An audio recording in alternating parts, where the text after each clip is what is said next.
Hey everybody, this is Lou Santiago, and just to let you guys know once again, we are on Thursday nights because my semester's over, and tonight we've got Go Loosely. I am Louis Lee from All In's Magazine. I would like to thank everybody for coming in, and we should be live on YouTube and Facebook. It's pretty crazy. We got an echo.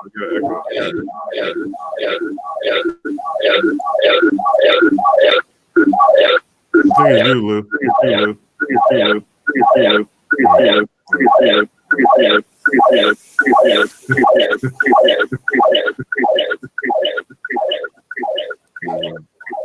What is going on? Bryce, you're the carpet. Bryce, do you have two windows open with propane traffic? I'm gonna go out and come in.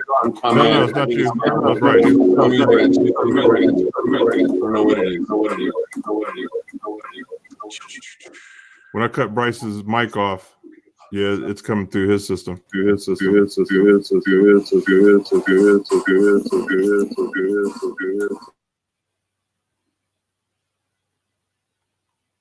you hear me, Bryce?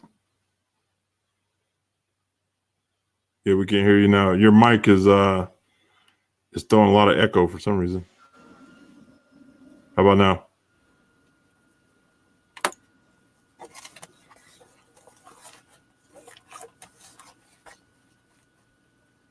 Can you hear me?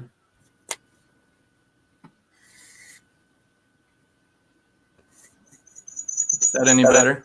Yeah. No, still got an echo.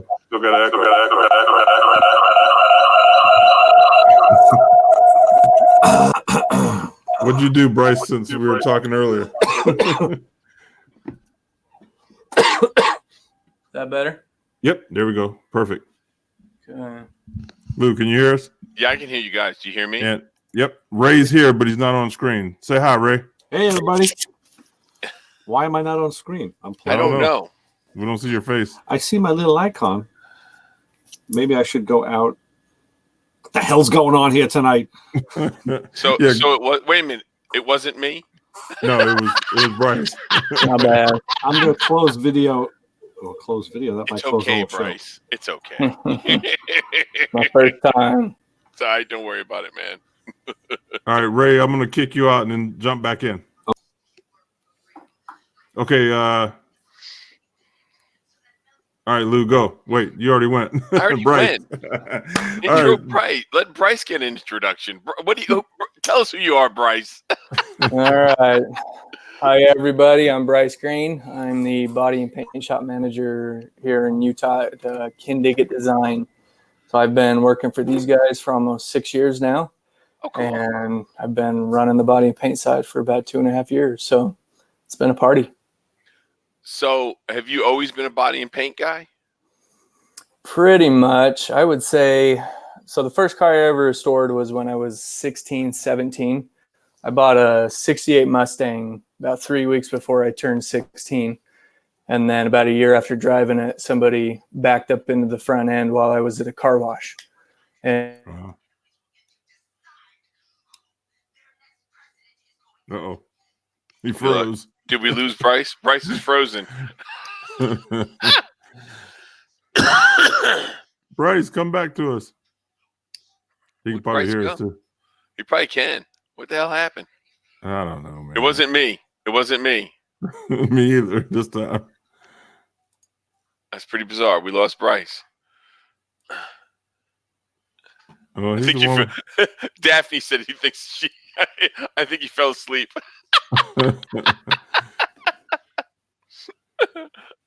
All right, I'm gonna kick him out and then see if he can come. Oh, wait a minute. Wait. Wait for him to reconnect. Something happened. Like that shirt, Lou. Right? Wonder if any of my boys are watching tonight. Hollywood Nights, baby. Bryce, how's that? You there? yeah, am I back? Yeah, you're back. You went away. It was perfect too. You went like, Yeah, because your screen froze on me. So I don't know what's going on. I'm at the hospital right now, so Oh, Who dude, knows what what's happened? up? Wait a minute. Let's back up. What are you doing at the hospital, Bryce? My wife just had a baby girl yesterday. What? Oh, congratulations. Congratulations, man. Thank Dude, you. Thank you didn't you. have to come on, honestly. You could have. No, it's you all could have. good. You could have taken care of You're it. trying to get Oh, us in yeah. trouble, aren't you, Bryce? No, Corey and I have been planning this for a couple months, and I didn't want Dude, to really? make anything happen. We don't. So here we are. Now, is this your first kid? No, this is number 3. I've got 2 boys, and this is our first girl. So I think we're Princess. about done. You gonna be done? Yeah, My third kid, it's like, it's a different story, right? Well, yeah, you know, right. well, you know, 3's a nice even number. You know, that's how I look at it. Yeah. You know, it's a nice even number. Yeah, it's all the room in the back seat, so it's all we need. Yeah, there you go. Unless you Yeah. buy a minivan, you could be one of those Nope. guys. No. What a 68 Mustang front end. Yeah, right. You could always do a station wagon. You know, I thought about like a Nomad. Those are pretty Yeah. cool. I Nah, could man, roll you in one of get those. a Kingswood Estate with the seat all the way in the back that's backwards. Come on. 9 passenger. Right. 9 passenger. I just saw last Yeah. night a 58. I thought it was a Safari, but it was a 4-door wagon, a Pontiac 4-door 58 wagon. Yeah. Black and white, super cool. Luggage rack on the roof, the whole 9. Okay, let's get back to Bryce's Mustang that someone backed into. We'll wander off the reservation here. Keep telling us about your Mustang, Bryce.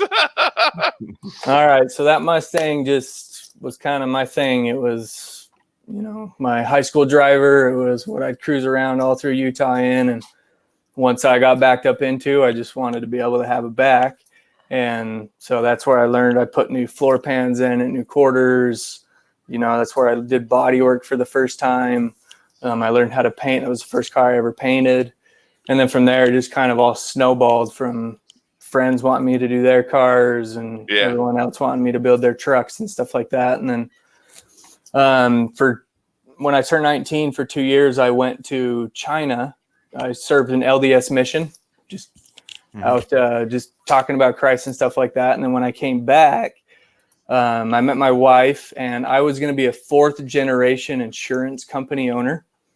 Damn. And I tried that for a year, and that was not my thing.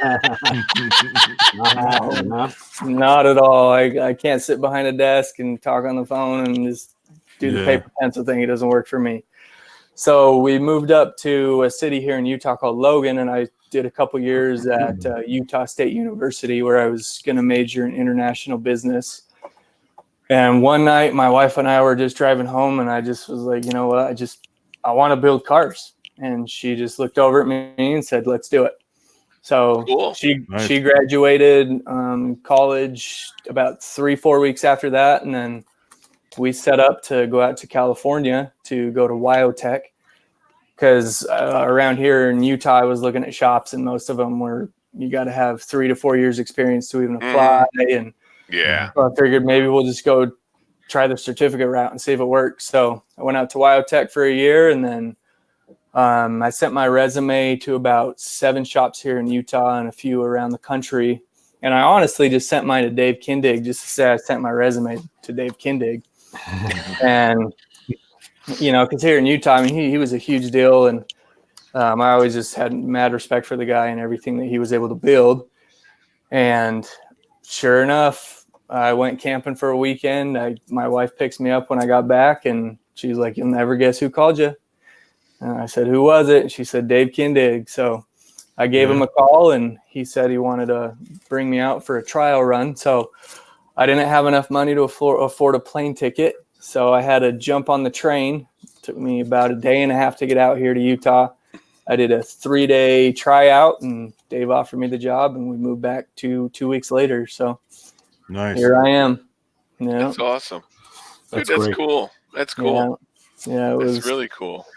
You know, and I mean, everyone told me you can't make a career, make a life building hot rods. It was just, I mean, family members, like people I respected, they're just like, that can be a plan B. You just, you know, stick to your hobby, but you need to get a real job and do something professional. And I said, nope, it's not where my heart is. So, and my wife, she was my main supporter, and she's what made this all happen, in my opinion. So nice. Good deal, man. Excellent. That's awesome. Life is good. Yeah. Yeah, life is great. I don't work a day in my life right now, so I'm good. Right. Eric just said, I said you could do it. Yep. So Eric Merrill is one of my best friends. He was the second car I ever built. Oh, really? Yeah, funny story, super funny story. I just got done restoring my Mustang, and he and I started really hanging out a lot and everything. And he had, I believe it was a Mazda, I want to say like an MX-6, one of those little sports car Mazdas, Yeah. and it was white, and he wanted to change it black. Oh, And God. At the time, I was like, yeah, let's do it. Why not? And so we rolled his car into his parents' garage, and we upset his parents. I mean, his dad's garage just had dust for years and years. But, you know, again, it was one of those things. People were like, this is just a stupid high school project you guys are doing. And when it was all said and done, I mean, it was black, it was flat, it was smooth. We put this really cool ghost graphic down the side of it and everything. And it looked awesome. You know, so he's always been kind of one of my main supporters and my really good buddy there with me. And he pretty much goes to SEMA with me every year. I just flew him out to Sweden with me a couple months ago when we were just making an appearance at a car show out there. So, you know, those that supported me, I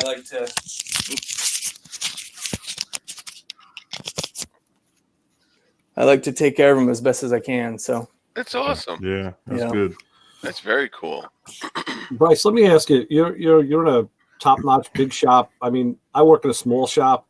What advice do you have, do you think, that could translate from a big shop down to a smaller shop to be successful and productive?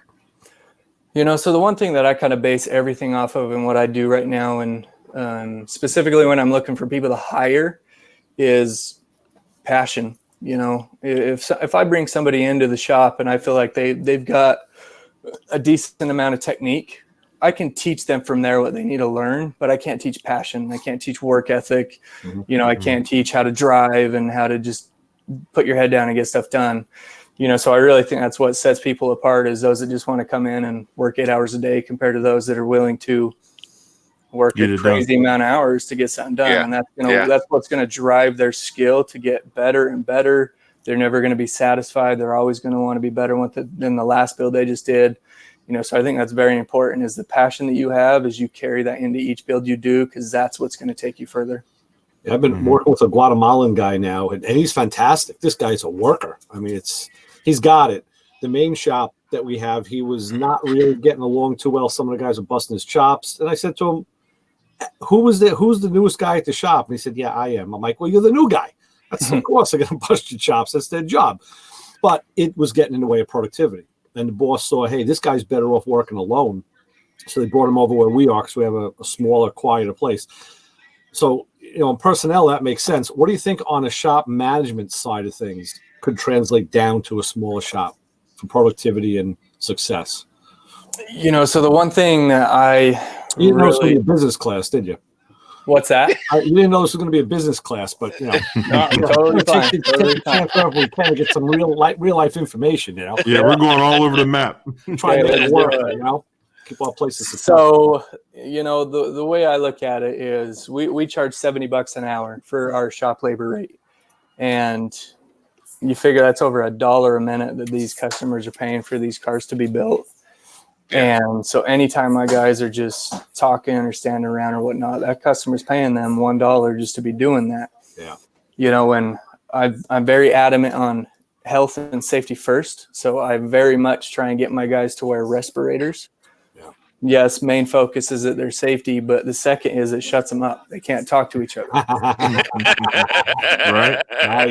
You know, and it's just one of those things that when they're not talking, they're just heads down, they're focused on what they're doing, they're getting stuff done, and they are just pumping out cars. Yeah, I'm thinking about instituting a hard hat rule tomorrow. There you go. Yeah, I mean, my guys, their productivity is just skyrocketed over the past few years. You know, I'd say we used to paint maybe 3 to 4 cars a year, and last year we painted 13 cars. Wow. This year so far we've painted about a car a month, Wow. You know, so we've really just kind of dialed in a system, and we figured out how to work very well with one another and the companies and the products we're using. And, you know, my main focus, I guess you could say, is longevity. And we're building these cars for clients. We're not building them for TV. We're not building them for just to go show. I want these people to be able to get in these cars, and the paint and the bodywork is going to look flawless 20, 30 years from now. And there's never going to be a problem with it. You know, so that's kind of what I focus on and make sure that my guys understand as we go through these projects. Yeah. Yeah. How many guys are in the shop? There's a little over 20, I would say, fabricators, from metal to body and paint to assembly. And then there's about 5 up in the administrative office running everything. Wow. Yeah. That must be, Lou, you've probably worked in some bigger shops, right? With decent amount of guys? I've worked in bigger dealerships. Yeah. When I was a line mechanic, I worked in bigger dealerships. And then, you know, working in the Navy, of course, they're all bigger shops. Yeah, right. But once the world. Yeah. But port of call. Yeah, but once I got at it, once I retired from the Navy, I started doing my shop, and I got up to 7 employees. Like, you know, screw this, I'm gonna work alone, and kick them all out. It's funny because I got a body guy working with me, done with this shit. And he asked me for stuff like, "Listen, dude, I'm not a body man. I don't know. I don't do it. I'll learn something, but like I'm not going to be your second set of hand." And then today I'm tuning up an older car, and he comes over, he's like, "What's that?" It's a vacuum gauge. Yeah. What do you use that for? I'm like, okay, it's time for a lesson, right? Well, see, like for me, you know, being that I teach at a community college here in North Carolina, Bryce. Oh, very cool. And the class is called Restoration, but there's also Casey is the paint and body teacher. So his class also is in the shop that I'm in. We share the same shop. So what I've had to do is I've had to learn the steps. Like I'm not a body guy. I can't tell you if it's straight, if it's wavy. I just don't have the feel. Yeah. But I know the steps that need to be done. I've learned what paper you need to use, how how to do it. So when the kids run into trouble, I can say, "Look, you're doing this wrong," because I've learned it. Yeah. And he's helped me learn it, so I can do that. But you know that's the extent of my body work. Yeah. Gotcha. That's the extent of it. You know what I mean? Because like I've been around it enough to know when they're doing something wrong. You know, Just from my previous experience. But I am in no way, shape, or form a body guy. It ain't happening. It ain't happening. Just like you, Lou, you know, with teaching background and all, today turned into like a lesson in vacuum gauges and tack dwells and time. And then I had a splice of wire, make a connector. I said, he's watching me.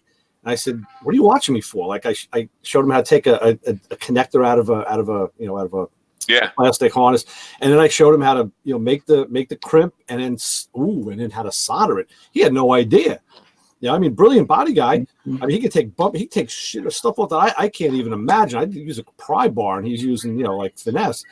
But it just goes to show you, you take that moment out to teach, and now hopefully he'll take that forward and run with it.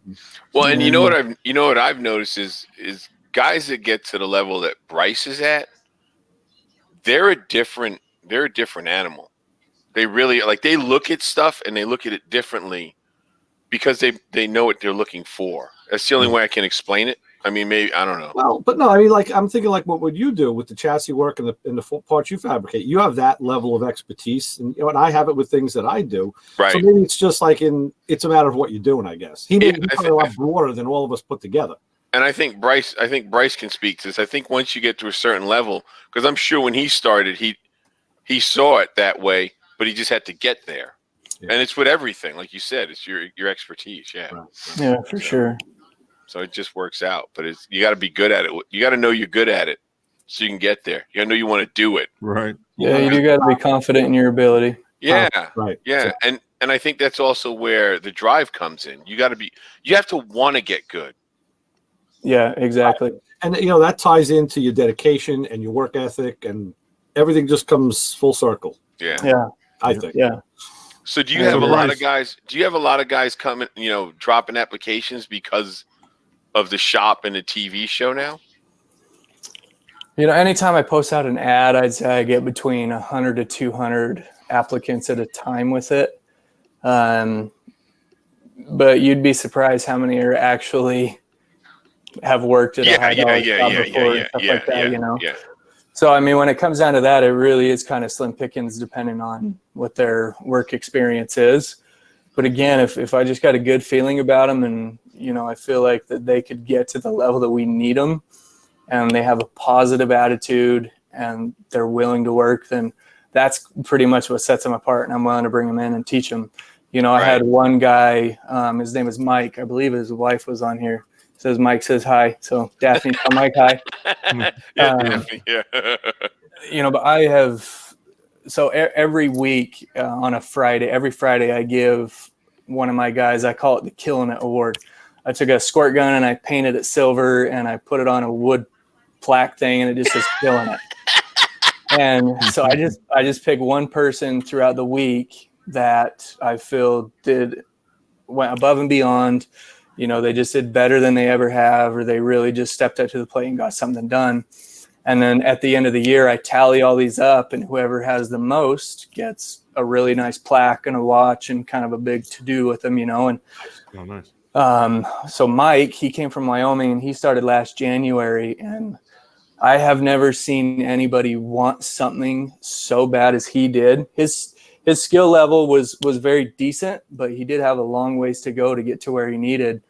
And there was a period when you could tell he was just like, okay, I've made enough mistakes. I'm done making mistakes. I'm going to get it done and I'm going to do it right. And from July to December, he just excelled and just blew up and is now one of my top body techs. He got the Killing It Award last year, just did phenomenal work. You know, so again, it all comes down to that drive and passion. And the dude works minimum 12-hour days just because he is constantly trying to do better and hone his skill in and just, you know, prove himself. And so he's doing an awesome job. That's good. That is good. Well, it shows on the cars. I mean, we see the cars everywhere. Yeah. You know, and that's what's so cool. It was last weekend we had our 20th anniversary at the shop, the car show, and we did that Dodge Coronet. I don't know if you guys have seen that one. Oh, I've seen that car. That's a good looking car, man. Mike did the whole driver's side of that car, and that is one of the straightest cars that I've ever seen. And he and I were talking about it yesterday, just looking down that thing. I mean, you look down the side, you can't see that there's a door in there anywhere because the panel match is just so perfect. And, you know, it still blows him away that he could do that work, but that's him. You know, that car's gorgeous. He's there. Yeah, that car's amazing for sure. Now, what is your favorite car that you worked on there? My favorite car that I've worked on. So my favorite Kindig car is definitely the 68 Boss Mustang. That car set the Kindig-It Design on my map, and that's what made me want to work for Dave when I saw that car. But I would have to say I've got three. It's the Gullwing, the 55 Gullwing, the Lincoln. You just played this week. Yeah, and then the Coronet. Just those three cars just are so different on every level, from a nice sleeper to a good-looking replica car that's built for the track compared to the Coronet that is just a beast in every way of its build, you know. So, I mean, the next car I'm sure will be my favorite. That's just how it goes every time we finish one. So, Lou says that about control arms. What's that? Lou says that about control arms. Right? Well, I love it. So next week, like, I love that control arm now. Exactly. Yeah, exactly. Too, that really got me off. I tell you, that replica Mercedes was pretty tough, man. I just watched it the other day. Yeah, that car. I mean, 95% of what people see is all hand built, hand laid fiberglass, and I mean, just itchy for days. Oh God, yes. No, wait. Did the baby powder work? It really does. You guys throwing it up. Yeah, it really does. It gets down into your pores and it closes everything off, you know. But yeah, that car. You know, we've done a few fiberglass cars up to that point, and by that time frame, we have a really good system down when it came to fiberglass cars to stop them from moving, you know, from the fiberglass shrinking back over time. And so still looking at that car, it just blows my mind how close to perfection that it came out, and the fact that Rich is going to go race that thing, you know. So yeah, he built that car for the track. It's got a one-off EVOD paddle shifter behind the steering wheel. It's really LX 454 on a roaster shop chassis. Damn, he's racing that car. So That's I'm cool. excited to see what it does. Yeah. He's like, I'm going to And be has bringing power that back windows. every year to have you guys repaint the front end just from all the rock chips on it. Okay. That clear stuff, that clear protective coating. You know? And it Yeah. has power windows, Lou. Did it really? They put power windows in it. That's great. That's That awesome. thing's amazing. Freaking awesome. So what do you guys got in the shop now? In the body shop. I don't care about the fab shop. We're not talking about that. You're talking to you. What do you got in the shop now? You know, so we've got a few builds going on. I can't say too much about them with the TV show and everything and how we're set up for that.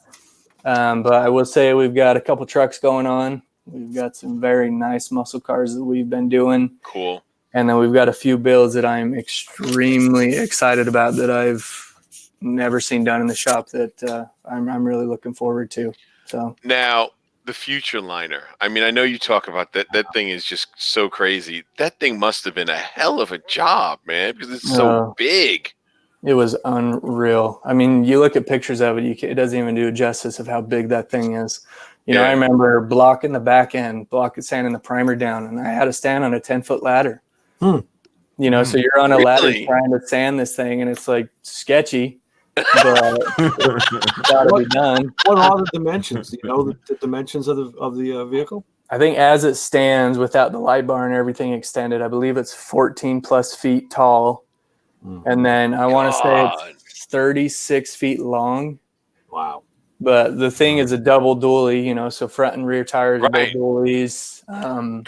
You know, my favorite thing is you build this thing up and you tell people how big it is and how extensive it is. And then you ask them what sort of engine is in it. And they give this crazy engines. Well, really, it's just a straight 6. Yeah. You know, that's all that's in it.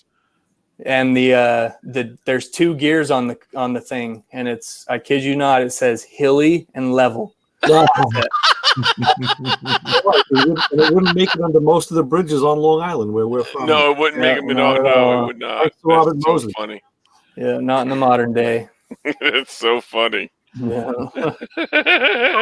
Cities, modern roads it would draft, but not here. Robert Moses made sure of that. Yeah. Now, it's funny though. I'm starting to learn about paint a little bit. What brand paint do you guys use? I know you mix everything.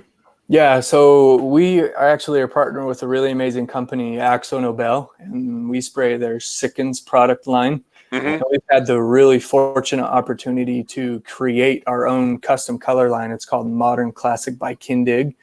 So cool. Every color that we create, we actually sell it through the line. So anybody in the world is able to go buy that color and go put it on their own build. So that's something awesome. we really like to be able to tell people, you know, if they're like, I love that color, well, you can put it on your build then. So I've had a lot of people doing that with the Till Later, the Lincoln color, and then the gold wing color, the underslated. People really like those 2 colors specifically. So, you know. Now, I watched the Mercedes on my bootleg system, so the colors they're not true. So what actual color is it? Yeah, so that one is very unique in the aspect that I took a charcoal silver that had no toners into it, well, no metallics or pearls, and then I started to add a white pearl, and then it's called a white sparkle. So that's what gives it the color when you see it outside. So in pictures, you really can't see the effect that it has. Oh, okay. But when you see it outside in the highlights, it has this beautiful pearl and sparkle to it that is just amazing. What's it like to repair a panel with paint like that? Is it possible? Yeah, for sure. No, so the thing that we really kind of prided ourselves on with this color line was that it's a 2-stage process. So base coat, clear coat. Right. You know, there's very select candy colors that are 3-4 stage paint jobs that you have to use in that application of it. But yeah, I mean, you know, as long as you're consistent with your air pressure and your distance and your gun, then you can repair stuff all day long with the colors that we create. You know, it's not ideal, but I would almost say every car we've had to repair at some point, whether it's right after we paint it, it's getting put together, somebody chipped something in, so we got to go in and fix it and repaint the side of the panel. So it is what it is, and you just got to make sure you got a really good painter. And I feel like we do have a fantastic painter, Freddie, at the shop. So, yeah. So you guys have one painter?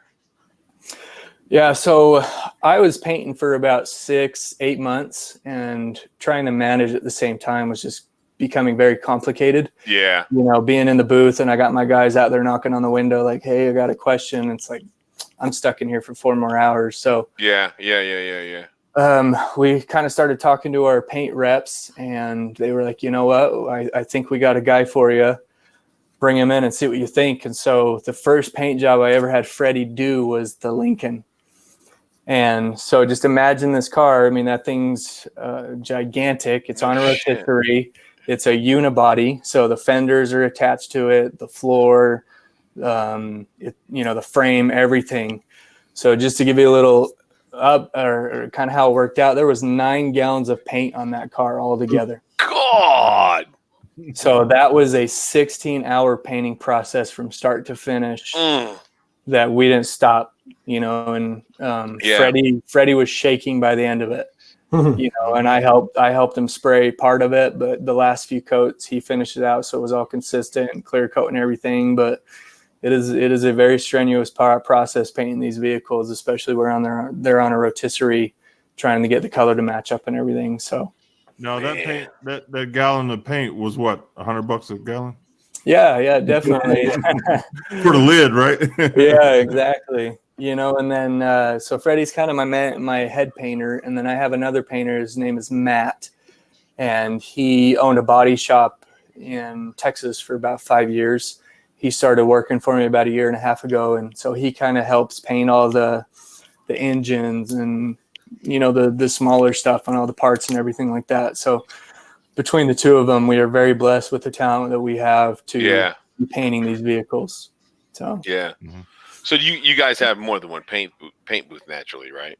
Yeah, so we have our main paint booth, and then we have another booth that we use pretty much for primer. Yeah. But when it comes time to paint a vehicle, we have the body in one paint booth, and then we have all the doors, trunk lid, hood, all that stuff in the other paint booth. Yeah. Which really confuses a lot of people because they think everything needs to be in the same booth to get the colors to match right. But again, as long as you're consistent and your paint gun is set up properly, you can paint 2 panels at completely separate times and get them to match just fine. So that's how we do it. Yeah. And that's one of the things I learned at the school. It's all about air pressure and distance. That's what everybody always tells me.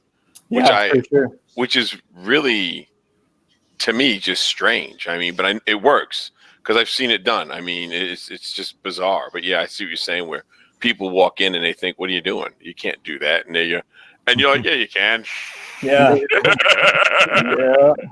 Yeah, I believe on one of these upcoming episodes for season 6, we took a few minutes in the segment, and we took one color and we sprayed 5 different shades of it just on the same panel for the camera to see.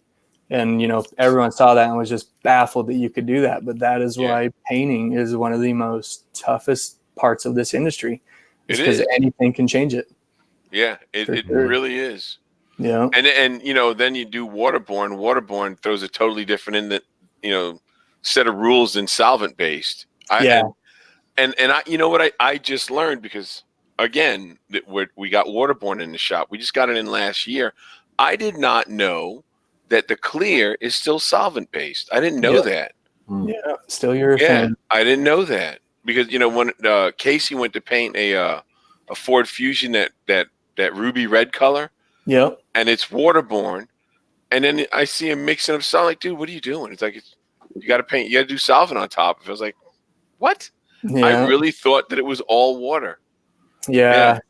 So I'll be honest. We have we spray solvent 95% of the time. We have a carbon scrubber room hooked up to our paint booth. So pretty much. Whoa! What the hell is a carbon scrubber room? Yeah, we got very blessed when it came to this, because EPA nowadays pretty much says you got to spray water just due to the VOCs and everything.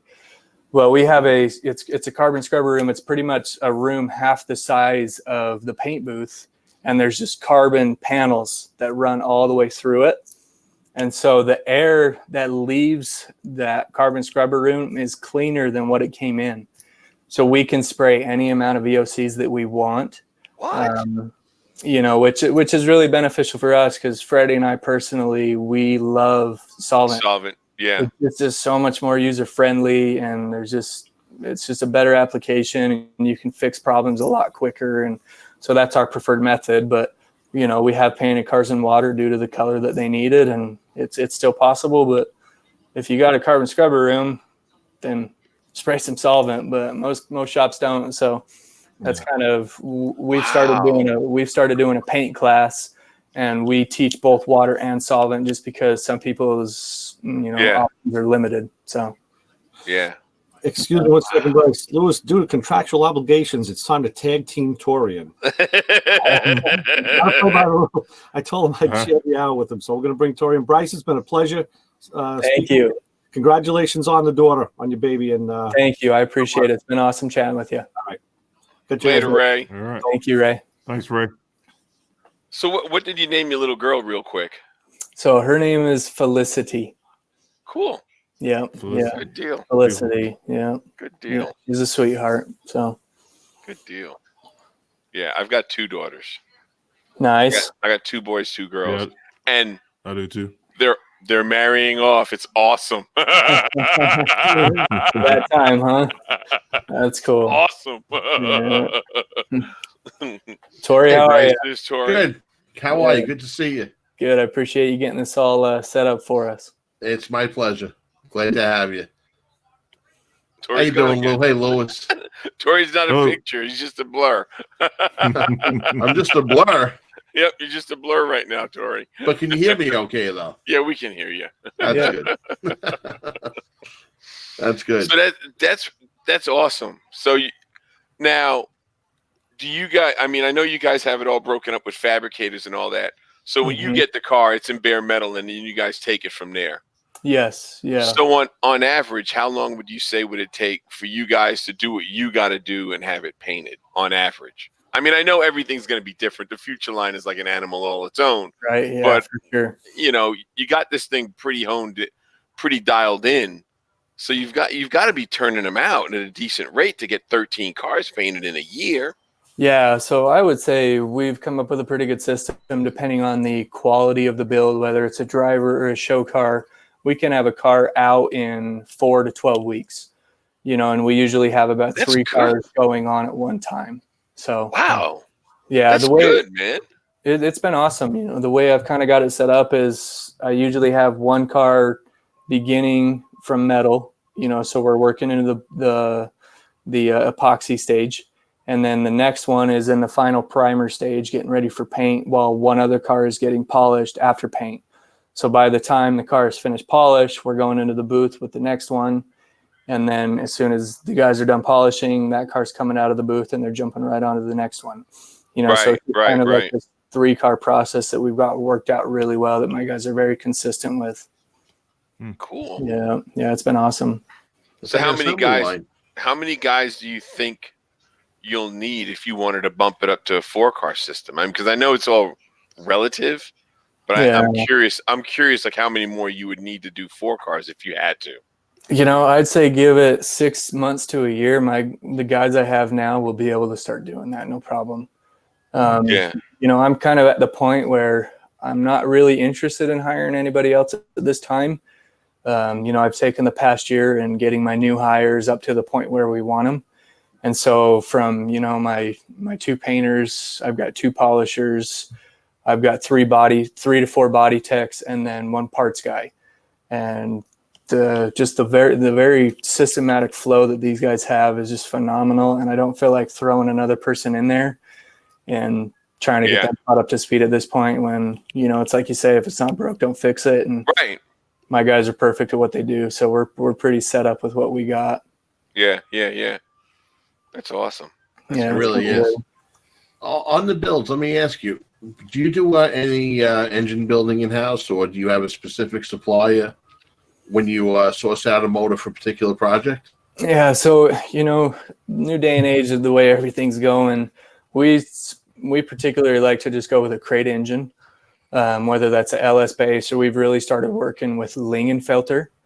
They make their Lingenfelter's got some great engines from the LT4 to everything else. So we've been starting to put those in a lot more of our builds. But if it's a customer request and they got an engine that they want, like we did the 59 Ford Fairlane that we did last year, the customer is very adamant about having that Ford Y block in it.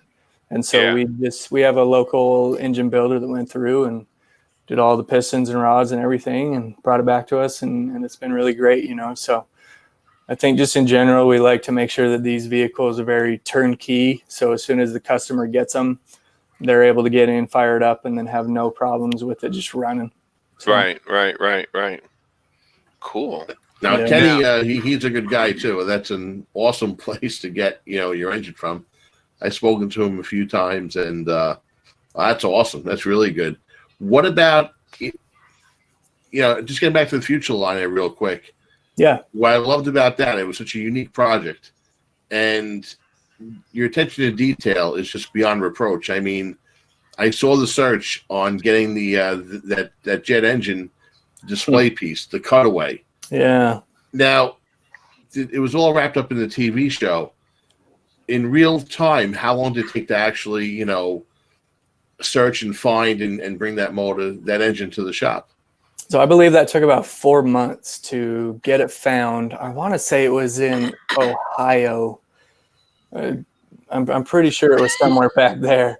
But yeah, we found it, and then we found that company that was able to do the cutaway of it. And I mean, if you could get up close to that engine and actually look at the amount of detail that guy went into it, it just baffles me. I mean, from the fin rotors to everywhere that was cut was painted and just back to perfection.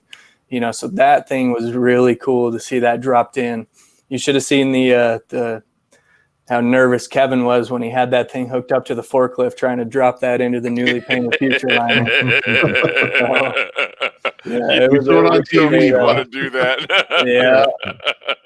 Yeah. But again, just the Futureliner team that we had put together for that thing just blew my mind. The amount of detail that those guys went through, from the wiring to the windshield washer fluid in the engine bay was an old mason jar.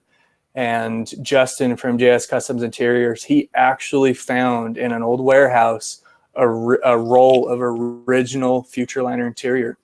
So that interior that's in there is an actual roll back from the 30s, which is just God, man. So cool. That is cool. Yeah. Where do you find this stuff? It just happens to. So the amount of hours that went into research alone on that thing was hundreds and hundreds of hours. Trying to make sure that specs were right, bolts were right, panels were right. I mean, the jet engine cutaway was the engine, and I don't know if you noticed, there were 2 different displays next to like the backdrop in that booth, where like one of them is, I can't even remember what they call it, but there was a flame at the bottom heating up a glass sphere with 2 ends on it that would get the water hot, and then it would steam and it would cause this sphere to spin. And so back in the 30s, the guy would sit up there and talk about how aviation works and how, power of the air age is coming to play, and this is how it is, So what those guys went through to get that thing to where it is just is so mind-blowing.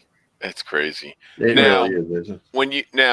I know, the aftermarket bodies, the fiberglass body industry has been around for a while, but now you've got Dynacorn and you've got real deal steel bodies and all that. What's your chop on those? I mean, like, I know Dynacorn's bodies have gotten leaps and bounds better from the first batch that they did. Yeah. Do you guys do a bunch of them, or are you seeing a bunch of the steel bodies? So I would say in my 6 years of being there, I've maybe seen 3 of them done in the shop. Oh, wow. I thought it would have been more. Yeah, surprisingly enough, most of these people really want just original bodies, whether it's a car that they had or a grandparent had, and they want that specific car, which is just funny because me personally, like AutoWorks Restomods, they've started kind of getting into that aspect of it. And, I've been talking to them. My dream build is a 68 fastback, and I like the idea of just getting a full brand new steel body and going to town and doing my own work on it, you know. So that's Right. one avenue I'm probably going to go when I do my own build. So Yeah. you know, I definitely don't think it's a bad thing. Where people nowadays, you know, so side note, when I was down at Barrett Jackson and talking to George Barrett, or I can't remember the guy's name, you know, when he just said that Restomods are now starting to gain more numbers than numbers matching cars are. Yeah. You know, I believe that. So I don't think that originality is really a huge focus of people anymore. So I do believe in the next 5 years that we're going to start seeing a lot more steel bodies as they become harder to find. And as these companies continue to make better bodies, then why not, you know? Right. Well, and the thing is, like, you know, now when you do a Dynacorn body, you get an MSO and you get a VIN number. Yeah, exactly. You know, so it's you know, it's a real car. It's not, you know, you're not trying to figure out how to do it and is it a kit car or whatever, because I was talking to the DOT guys here. I'm actually stamping out a 28 Ford pickup truck cab with Cecil from Hercules Motor Car Company. Okay. I got to buy a couple panels and then we're going to stamp some out. And I went down there and talked to the DOT guys and I asked them, look, this is what I'm doing. What do I need to do? And he said, take a lot of pictures. And he goes, you know, you won't have a VIN because it's handmade. And then the first thing he said is it chopped? That's like, no. He said, good. Because when you fill out all the paperwork, we'll put a bond on it. And then you'll get a title that says 28 Ford truck replica. Yeah. Which is, for me, fine. Because it'll be an all steel cab. I'm cool with that. It doesn't say kit car, so I don't care. Yeah, right. For sure. And just think of all the rush repair you don't have to do. Yeah. Well, and that's why I'm a fan of the steel bodies. Yeah. You know what I mean? I think that's great. I mean, I get it. There's a place for the guy who wants the original car, but I'm all about doing something with new steel and cutting it up, and it just feels good. Yeah. Well, you got to cut my 55 Chevy up, so it feels good cutting up a perfectly good body. Right. You just paid tens of thousands of dollars for. Yeah, it just feels good. Yeah. Well, you're going to cut up my original 55 Chevy. It's a rust-free car, so that's even better to cut up. Trust me. You know, I definitely think there's a time and a place for it. You know, there's some cars that I would just say would be very sacrilegious to go in and do certain things to. You know, it's like, it's super funny. The Gullwing has been, so I got my own page on Instagram, and every day I try to post something, and the Gullwing is one of my most fun cars to post because those purists out there that don't know that's a replica just lose their mind. They come on, yeah. Oh, and it's so funny because they'll go on for paragraphs about how we were so wrong in cutting up this original and doing all this stuff, and then I'll just respond like, do you know that's a replica kit car? And they're like, I had one gentleman 2 weeks ago that was like, well, I retract all my previous said statements then. Well, you're a good guy. That's awesome. You know, but again, it's whatever the customer wants. That's what it's all about. You know, I would feel much more confident in getting a brand new body on a brand new chassis, knowing that I'm going to be safe in it and it's going to last me for a lot longer than having hidden rust anywhere. So that's just how I feel. Yeah, that's the way to do it, you know. It's funny though, I retract everything I said. Yeah. So Bryce, in your opinion, which cars are untouchable? With Lou, nothing's untouchable. So I want to hear from you. What cars do you think are off limits as far as cutting them up? I'm going to be honest. I don't think that there is one out there that can't be touched. I mean, you know, it's like the Lincoln. That was another thing. That Lincoln was very rare, and I mean, we got that car at a museum to get it. And again, I love Dave's vision and what he does, and we went in and cut those back quarters out and grafted in front fenders on them. And I mean, that thing's 1,000 times better than what it was originally, and that's what we were going for. You know, so I'm just not a huge fan of original cars with stock tires and, you know, small horsepower. I mean, I want to be able to get in these things and they're fuel injected. They're going to run. They got a supercharger on them or something, and they're going to get moving. So, again, that's just my personal opinion. I'm sure it's going to upset some people, but I I feel like every car out there, I'll if get it's over yours and you want to cut it up to make it how you want it, then go for it. That's it. You got many of them. It could be the last Duesenberg, and I'd cut it up and not lose sleep. But it doesn't bother me at all. Yeah. So what you can't do is leave Lou in the garage with torches and a numbers Very matching rare car. right? Yeah. Yeah. Oh, I trust him. My car's not numbers matching anymore, so I'm good Doesn't with it. matter. It could be numbers. It's not going to bother me. Yeah. I'm there with you. Yeah, I just went on your Instagram page. Gotcha. Yeah, I'll Yeah, put the go link on. in the chat room so Yeah. anybody wants to Very go to it. Nice you did it. Thank you. It's got 10,000 followers. Yeah, we're getting there. His page is really good. I just want to switch gears for a second. You have this love for watches. Could you talk about that for a little bit? Yeah, I do. I'm You might not want to talk about it. His wife is in the room. She totally supports it. So, I'm a brand ambassador for a company called Rockwell Watches, and when that happened, that was a pretty big deal for me because again, I just love watches, and so they asked me to be a part of their company and just kind of rep for them. And so yeah, I'm on Sunday. I'm gonna post a picture of the watch case that my wife just bought me for Father's Day that I got to open before we came to the hospital. It's this beautiful wood 30 watch case that is vertical, so it stands up. I mean, it's almost 2 feet tall. It's just beautiful. So Nice. she's totally cool with my watch obsession, I think. So, Is that the company that made a watch out of steel from the Titanic? I don't believe so. Not Rockwell. No. You need to get with Jared. Jared is also a watch guy. Oh yeah. And he has this watch, and he was there's some watch company. I thought it was the one that you do. That they got a chunk of steel from the Titanic. When they went down there one time, someone brought back a chunk, and they actually used it to make like 10 watches, 12 watches. That's amazing. Yeah, and it's a Wow, gorgeous watch. so cool. It's a gorgeous watch. It really is. But Jared's a watch guy, and I didn't know that because I saw this watch. And I'm like, dude, what? It's really nice. And where the hell did you find that? And he started telling me the story about it, and I didn't ask no questions. But he found it on eBay of all places. Yeah, I'm sure that was pretty cheap too. Yeah, but I mean, like he's a bit of a watch snob. Nah. Yeah, like so I'm pretty big into aviation. I grew up, my dad had a couple airplanes, my brother's a helicopter pilot. And so there's this company over in Britain that makes watches based off of their aviation history.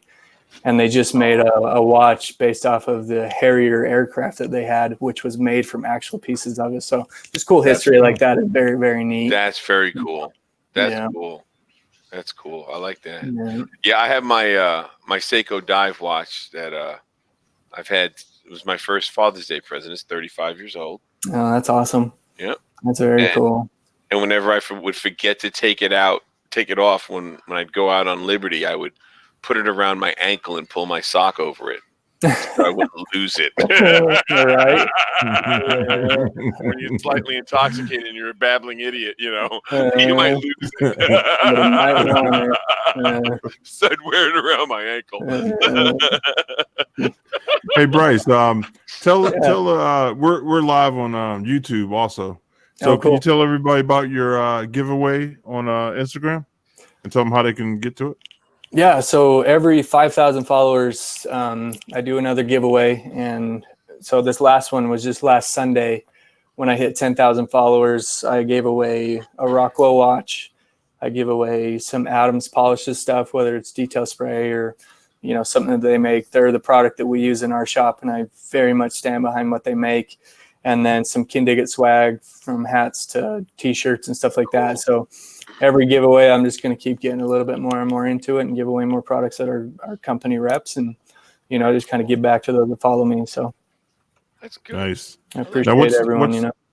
Can you tell everybody what the address is? Yeah, so my username is just Kindig-It Bryce. I'm Bryce from Kindig-It, so I live my dream at that shop, and so that's kind of always going to kind of be a part of my life and everything. So, you know, Nice. Living a dream. That's really yeah. cool. Yeah, for sure. Yeah, Yeah, I I just went wanna on ask the you- Rockrose watch. Oh, that's not it. It's impressive stuff, isn't it, Lou? Well, I'm going there right now. I'm looking. I'm just. Yeah. I I've been stopped following when I retired. I stopped wearing a watch. See, I always wear a watch. Yeah, so for Father's Day, Rockwell came out with a golden spike watch, limited edition golden spike, because here in Utah is where the golden spike happened. Right, And right, so right. yeah, they came out with a watch that had the two trains that were gold pointing each other, and it had the Utah symbol or the Utah logo with 150 years in it and everything. So my dad's a big train nut, so I bought that for him for Father's Day, and I'm going to be giving that to him on Sunday. So that's cool. pretty much everybody close to me now starts getting watches for birthdays and Christmas and everything, whether they want them or not. I'll send you my address later on. Fair enough. Those watches are gorgeous, man. Yeah. Oh, they're nice watches. They're beautiful watches. Yeah, Rockwell makes some amazing watches. So damn, I like all the looking onto the side here. I got Timex guy, G-Shock. I know, right? Like the watch guys is out there. I like you guys. Awesome. Well, believe it or not, in the Navy, I don't know if they still do it, but when I was in, all the Navy SEALs would get Seiko dive watches. I mean, like cool. that was part of your check-in. When you checked in, you got a Seiko dive watch. That's just the way they did it. Check this out. Ooh, yeah. That's a nice watch. It's Ray Ray's watch. I'm making him a band and a case. I'm making him a case that holds it. That's awesome. Yeah, I mean, when I retired in '96 from the Navy, and I just put my watch in all three of my watches in the drawer. I got the 3 Seiko dive watches. I just put them in the drawer. That's I haven't awesome. worn them since. I just haven't worn them. I just have no need to. Yeah. Well, first off, I just want to thank you for your service. That's the easy part. Military it's one of my huge mad respects for people that anybody serves, and so anybody that serves, they need some recognition for what they do. You know, especially Tori, where he serves was a firefighter. My dad was a firefighter, so I know what they went through, and you know, I just feel like the military nowadays isn't getting enough appreciation for what they do and have done. So thank you. It's not even. It's honestly, it's not even the appreciation. It's just, when they come back, they need to be taken care of. Oh, for sure. If we just took care of them, the appreciation is there. You know what I mean? It falls into place. Like my nephew's a Marine. He's got in July he'll be in a year. You know, and I always, when I go to Camp Lejeune and pick him up if he needs a ride, I just go. I don't even question it. Because when I was in, I didn't have anybody really. No one in my family could come get me. Because I was all the way in California, and my dad couldn't do it because he was, he was all messed up from his job. So I had to deal with it. So I don't mind getting in the car and driving 5 hours to get him. It's just the way it is. So You gotta do what you got to do. He needs to be a kid too, so Yeah, so for sure. But that's cool, man. The whole watch thing. Those are nice watches. I like them. Thank you. they got one with a gun on it. Wait a minute. Yeah. Yeah. I also like to shoot weapons. All right. Now we're talking. Yeah. So in celebration of my wife having her baby, my buddies we're all going out tomorrow night to go shooting and go blow some stuff up. So awesome. Awesome. Yeah. It'll be good. For sure. Yeah. So so you guys are in season 6. You're shooting season 6 now, okay? So we're in the middle of season 6. That's gonna start airing in September, and I believe there's gonna be 14 or 16 episodes this season. So it's been awesome. We've been ahead of the game, so the producer's been very happy. He's already got a multiple pile already stockpiled that he sent to the network. So it's going to be a really good season. We're excited for it. Good deal. Good deal. It's been good. So you'll probably you get season 7 if it's still pulling good numbers. So you'll be good. Oh yeah. Yeah. Yeah, the whole the whole TV show thing has been really neat, but I think one of the best compliments that we end up getting is that the cars look better in person than they do on TV, which is, Oh God, yeah. you know, just a huge thing for us. And we really do appreciate when people kind of love the work that we do, I guess. You know? Well, No, we the love thing it. is you're not building TV cars. Yeah. You know, they're not TV done. Yeah. You're building cars. That's the thing. That's where it's at, because a car that's TV done, they're horrible done. because Mhm. they're not done, which is the bad part, you know. Yeah, that's one area that I have a lot of respect for Dave in, was when the networks approached him wanting to do a TV show. It took a few times before he said yes, because it needed to be by his standards, which was it Right. takes 9 months to a year to build a car. Right. And we weren't going to compromise that for anything, you know. Right. So, I mean, we really do. We're building cars for people, and the camera crew is there just filming it. That's all that's what it just comes down Yeah. to. And if How they does would, the if more shops would do that, the automotive TV gig would be a lot better. I'd have to agree with that. You know what I Yeah. mean? Because you wouldn't have so much junk. Yeah. Because there's a lot of junk out there. You can say people, it's ridiculous. And yeah, it worked. I'm glad that he did that. I really am.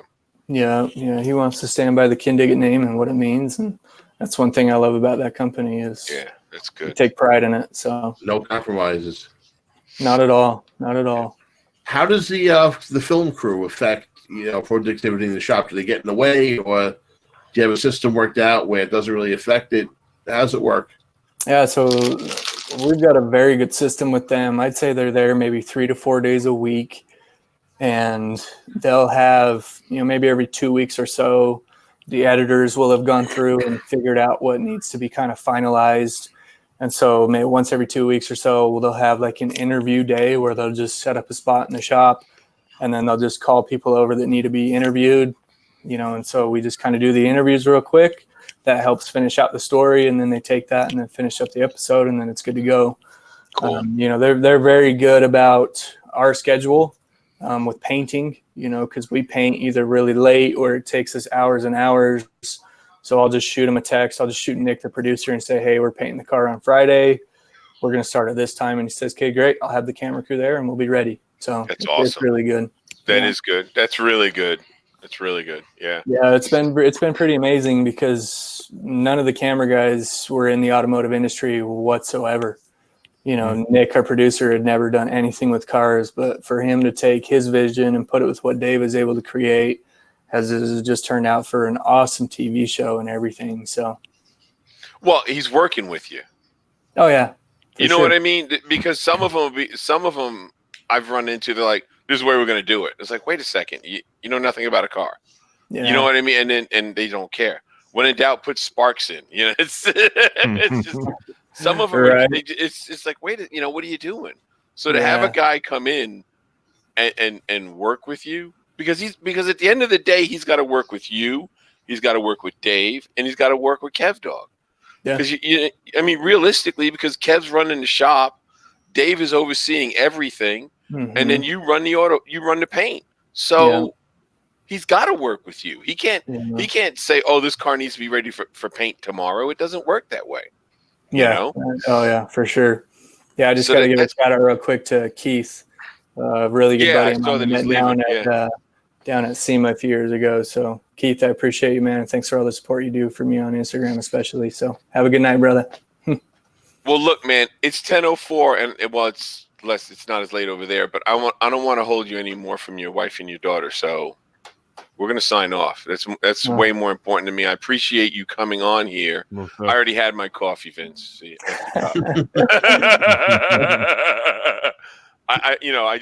it's more important that you get with your kids because, dude, I'm telling you, I spent a lot of time away from my first three, and then my fourth one is the one that I spent more time with than anything because he happened after I retired. So gotcha. Yeah. So sure. I know what it's like. I want you to go take care of that. You got to be with the wife and baby. It's important. Thank your wife for letting you come on. Yeah, really. So let's sign off real quick. Thank you. So. Congratulations again to you and your wife. Tori, sign off. Good night, everybody. Bryce, thank you for coming on. We had a great time, and we'll see you next week. Thanks, Tori. I Louis- appreciate you. Lewis Lee. Thanks everybody for watching us, and we appreciate all you in the chat room and on YouTube and Facebook. Please tell everybody what we do, and sign up and subscribe to everything so we could keep this moving on. And thanks, Bryce, for coming on, and kiss the baby for me. Will do. Thanks, Lewis. I appreciate it. Bryce, say good night. Okay, everyone, I can't thank you guys enough for all the support you've given me and helping me follow my dream. So, things like this are just awesome for me. It just is a very humbling experience. So can't thank you guys enough. I hope you guys enjoy your night and enjoy your weekend, and I'll see you guys on Bitchin' Rides.